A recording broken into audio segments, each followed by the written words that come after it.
As we think about health coaching, we can use Aesop's fable of the wind and the sun. So the wind and the sun were arguing about who was the strongest. The wind proposed a competition. Do you see that, traveler? Let's see who can remove his cloak from him. The sun agrees. The wind goes first. The wind howled and whipped around the traveler, tearing the cloak almost off of him. The wind was trying so hard to get the traveler to do what the wind wanted to do. But the traveler only wrapped the cloak more tightly around himself. Finally, the wind was exhausted and gave up. The sun goes next. The sun smiled warmly on the traveler, gently increasing in intensity. The traveler stops to rest, removing his cloak.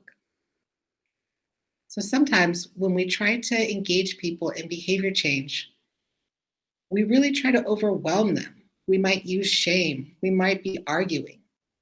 This is what the wind was doing. The sun, however, we could say encourages, empathizes, affirms, nudges, even reflects and nurtures. So this is the approach to helping people find a motivation and act on it that we want to engage with. We want to think about being like the sun. And rather than thinking that we know what's best for people and we know that there is a behavior that we want our contacts to engage in, we want to think about what it is that we can do, what support that we can provide to help the contact choose to engage in that behavior themselves, rather than us forcing them to do it.